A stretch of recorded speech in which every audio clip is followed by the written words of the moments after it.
Hello everyone, उम्मीद करता हूँ आप सब लोग बहुत अच्छे होंगे। 2023 का सेट पेपर हम डिस्कस कर रहे हैं एजेड। इससे पहले 2023 के सारे सेट पेपर हम डिस्कस कर दिए हैं, उसकी एक लिस्ट बना दी है, वहाँ से आप चेकआउट कर सकते हैं। ऐसे ही हम 2022 के भी हमने कर दिए हैं, 24 के भी हो गए हैं और 25 के भी हो गए हैं। सबकी लिस्ट हमने अलग बनाई है, वहाँ से आप चेकआउट कर सकते हैं ईजिली। हर क्वेश्चन को हमने प्रॉपर तरीके से अलग अलग ही किया है ताकि आपका जो क्वेश्चन नहीं होता है उसे आप इजीली देख सकें। बस आपको करना क्या होता है, करना ये होगा कि आपको सेट का नाम देखना है, 2023 का, 24 का, 25 का जो भी है, और उसका यहाँ पर वैल्यू देख लेंगे। यानी कि जो कोड आया है उसका AZ है या फिर BZ है या BC BD जो भी हो, उसे आप यहाँ चेक करेंगे और उसके बाद आप आराम से अपने क्वेश्चन को देख सकते हैं। चलिए अब बात करते हैं अपने इस क्वेश्चन की। वगैरह सिद्ध कीजिए कि R त्रिज्या के गोले के अंतर्गत यानी गोले के अंदर शंकु का महत्तम आयतन गोले के आयतन का इतना होता है। यानी कि शंकु जो होगा गोले के अंदर होगा, और यानी कि शंकु की अगर हम बात करें, जो क्वेश्चन कहना चाह रहा है वो क्या है, शंकु का जो आयतन है एक्चुअली में वो 8/27 गुणा गोले के आयतन के बराबर है, गोले का आयतन। ठीक है, इस तरीके से यहाँ बना हुआ है, तो हमें ये प्रूफ करके यहाँ दिखाना है। बस इजी है, कर सकते हैं इस काम को हम। चलिए सबसे पहले जो हमें दे रखा है उसको नोट कर लेते हैं हम लोग। सबसे पहला काम हमारा ये होना चाहिए, इस टाइप मार्किंग होती है, ये भी आपको दिमाग में रखना है। डायग्राम बनाना भी ज़रूरी है, डायग्राम के अंदर जो चीज़ें दिखाएंगे उनको लिखना भी ज़रूरी है। कुछ बातें लिख देंगे तो आपका काम हो जाता है, सब लिखने की ज़रूरत नहीं है, कुछ बातें लिख देंगे आपका काम हो जाएगा। जैसे आपको दे रखा है उन्होंने गोले की त्रिज्या R, तो गोले की त्रिज्या अगर आपको पता हो तो गोले का आयतन निकाल सकते हैं। गोले का आयतन हो जाएगा 4/3 पाई R3। अब एक डायग्राम हम बना लेते हैं। ठीक है, हमने बनाया एक गोला। अब इसके अंदर हमें लेना है एक शंकु।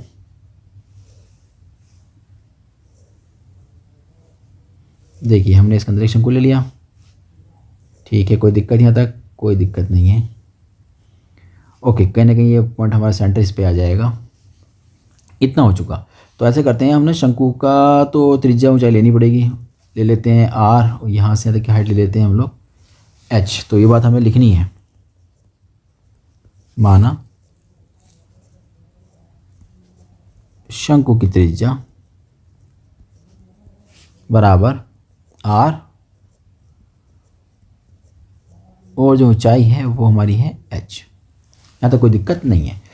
अच्छा, ये जो पॉइंट है इसका नाम भी कुछ ले लेते हैं। चलिए मान लेते हैं ये O पॉइंट है, और ये A हो गया, ये B हो गया, ये C हो गया। आप बोल सकते हैं ABC एक क्या है, एक शंकु है, ऐसे भी आप बोल सकते हैं। अच्छा ये बताइए मुझे, यहाँ पर थोड़ा सोच कर बताइएगा कि ये डिस्टेंस जो है वो कितनी है। तो आप साफ साफ कह सकते हैं कि ये डिस्टेंस जो एक्चुअली में आप बात कर रहे हो ये रेडियस है किसकी, गोले की, वो कितने के बराबर है, कैपिटल R के बराबर है। तो मुझे बताओ फिर यहाँ से यहाँ तक की डिस्टेंस कितनी होगी, ये भी रेडियस होगी ना, सेंटर से लेकर परिधि तक की डिस्टेंस है ना, तो ये भी रेडियस कहलाएगी, त्रिज्या कहलाएगी, ये भी R हो गई। तो फिर मुझे ये बताइए कि ये डिस्टेंस कितनी आई नीचे वाली जो है यहाँ तक की। तो ऑब्वियस सी बात है, आप ये बोलेंगे कि पूरी जो हाइट है, जो यहाँ से यहाँ तक की हाइट है, इसकी जो वैल्यू है वो पूरी स्मॉल h है, और यहाँ से जो वैल्यू है वो हमारी है R। तो नीचे की जो कितनी बचेगी, कैपिटल, यहाँ से लेकर तक h है ना, तो h में से कैपिटल R को माइनस कर देंगे। बात समझ में आ गई आपकी? ठीक है, तो इसको यहाँ लिख देते हैं, ये हमारी कितनी बनी है, h में से R को माइनस करके। ठीक है, ओके, ये डिस्टेंस कितनी है हमारी, ये भी हमारी रेडियस बनेगी, ये भी R हो जाएगी, ये डिस्टेंस भी हमारी कितनी बन जाएगी, R बन जाएगी। तो मैं यहाँ ना एक पाइथागोरस थ्योरम लगाना चाह रहा हूँ। क्यों लगाऊंगा, कैसे लगाऊंगा, क्यों ज़रूरत पड़ेगी उसकी, वो सारी बातें हम यहाँ सीख जाएंगे। किस पर काम करना है, शंकु का आयतन वो होता है V बराबर 1/3 पाई R²H। ओके, इक्वेशन होगी फर्स्ट। अब बात को ध्यान समझिएगा, शंकु का आयतन ना महत्तम दिखाना है, यानी कि आयतन को महत्तम दिखाना पड़ेगा। तो हम किसका अवकलन करेंगे, जिसको महत्तम या मिनिमम दिखाना होता है उसका अवकलन करते हैं। तो हम आयतन का अवकलन करेंगे R के साथ, या आयतन का अवकलन करेंगे H के साथ। तो हमारे सामने प्रॉब्लम्स ये आ गई। क्यों आई प्रॉब्लम्स ये, क्योंकि जो शंकु है उसी का ही R है, उसी की त्रिज्या है, और दोनों ये क्या कहलाएंगे, चर कहलाएंगे। तो अवकलन R में भी कर सकते हो, अवकलन H में भी कर सकते हो, लेकिन दोनों में से कोई सा एक चर यहाँ पर होगा, एक नहीं होगा। बात समझ में आ रही है? अगर हमारे पास R में अवकलन करना है तो हमारा H नहीं होना चाहिए, और हम H में अवकलन करना चाह रहे हैं तो हमारा यहाँ R नहीं होना चाहिए। तो कुल मिलाकर हमारा जो काम है अब ये है कि भाई ये दोनों चर है ना, इनमें से कोई एक को हटाना है, R हट जाए या H हट जाए। कोई भी कंडीशन आप लगाकर सॉल्व कर सकते, कोई भी कंडीशन लगाकर आप सॉल्व कर सकते हैं। तो मैंने जो यहाँ पर ये सारी कहानी आपको समझाई ना, वो इसीलिए समझाई थी ताकि मैं इस बात को यहाँ डिस्कस कर सकूँ। तो मैं ना पाइथागोरस लगाऊंगा देखो अब। तो इसका चाहे नाम लिख दो त्रिभुज, इसको भी कुछ ले लेते हैं, डी ले लेते हैं। चलिए त्रिभुज ओ ए डी ले लीजिए। चलिए ओ ए डी में कर्ण का स्क्वायर और लंब का स्क्वायर और आधार का स्क्वायर। तो यहाँ ना वैल्यू हम देख रहे हैं आर स्क्वायर, आराम से यहाँ से निकाली जा सकती है। तो हम आर स्क्वायर निकाल लेते हैं, इसको भेज देंगे हम इधर। तो कितना हो जाएगा, कैपिटल आर के साथ ये जो ब्रैकेट है माइनस में चली जाएगी। थोड़ा सा काम और भी कर लेते हैं। चलिए ब्रैकेट को ओपन भी कर लेते हैं। ब्रैकेट ओपन करेंगे तो एच का स्क्वायर हो जाएगा और प्लस आर का स्क्वायर माइनस के 2 एच आर हो जाएगा। ब्रैकेट को ओपन भी कर लेते हैं। चलिए तो ब्रैकेट जैसे ही मैंने ओपन करी तो मुझे एक बड़ा खूबसूरत सा रिजल्ट देखने के लिए मिला यहाँ पर कि आर स्क्वायर से आर स्क्वायर कैंसिल हो गया। तो आर स्क्वायर, मैं प्लस वाले को पहले लिख लेता हूँ, कोई दिक्कत तो नहीं है ना। माइनस वाला जो बचा उसको मैंने बाद में लिख लिया। ठीक है, अब ये समीकरण एक जो थी ना वही वहाँ पुट कर देते हैं, पुटिंग इन वन में पुट कर देते हैं। यानी समीकरण जो 1 है ये वाली, इसमें पुट कर देते हैं। तो v बराबर हो जाएगा 1/3 पाई, जो आर स्क्वायर वहाँ लिख देंगे 2HR माइनस एच स्क्वायर और h जो बाहर था। अब आप देखिए इसके अंदर आपको एक ही चर दिखाई दे रहा होगा, इस h को भेज दीजिए अंदर तो ये हो जाएगा 2h स्क्वायर r h की पावर 3। तो आपको यहाँ सिर्फ एक चर दिखाई दे रहा है ना भाई। आप ये मत सोचिएगा कि एक तो h मुझे दिखाई दे रहा है, एक r दिखाई दे रहा है। भाई r जो है ना किसका है, शंकु का नहीं है। क्यों नहीं है, क्योंकि तो गोले का है भाई। और आयतन किसका है, आयतन शंकु का है। आयतन किसका, शंकु का। तो इसलिए आयतन शंकु का है तो शंकु का चर थोड़ी ना है ये तो गोले का है। इसलिए क्या है, ये कांस्टेंट है, इसलिए ये कांस्टेंट कहलाएगा। तो सिर्फ हमारे पास कौन सा चर है, h।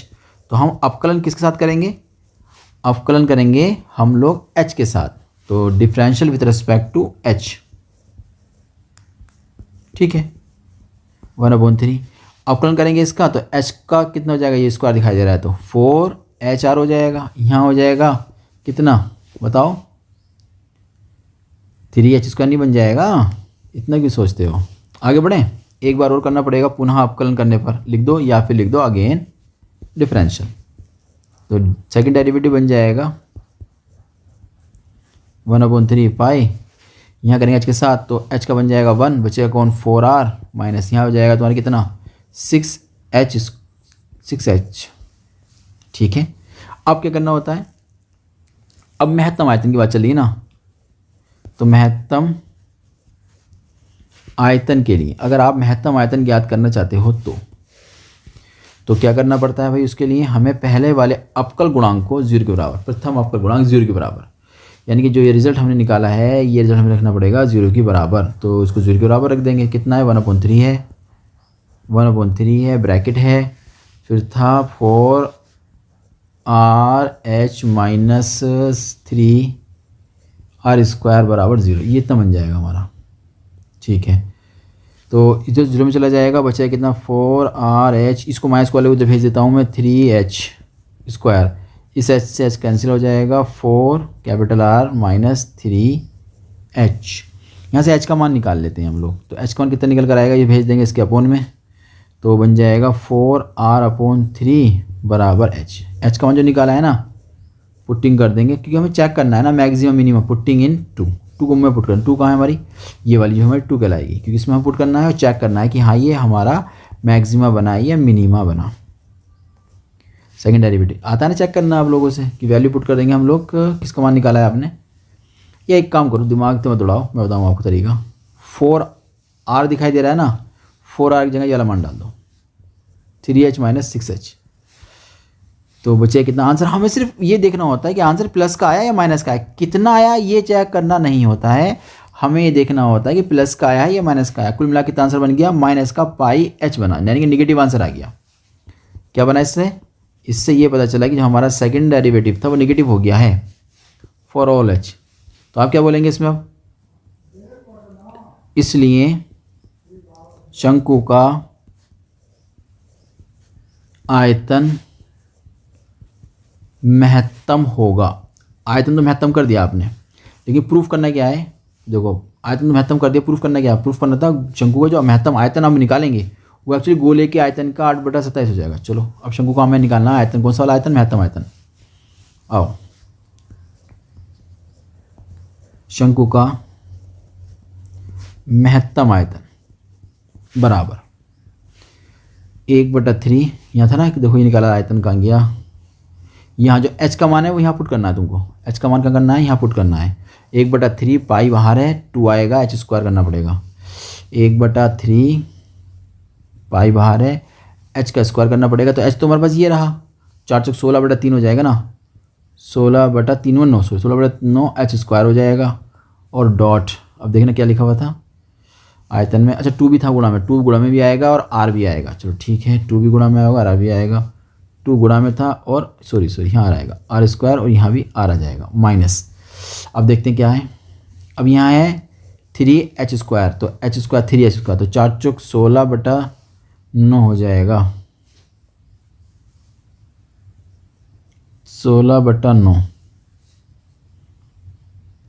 नहीं ये नहीं करना था, यहाँ सॉरी यहाँ लिखना था h³ वाले में, h³ है सॉरी, h³ हमने गलत जगह उठा लिया, h³ मतलब हो जाएगा 16 चौका 64, 64/27 r⁻3 ये बनेगा। ठीक है, इतना हमारा, मैं थोड़ा यहाँ से लिख लूँ, थोड़ा सा लेंथी होता जा रहा है सवाल ये।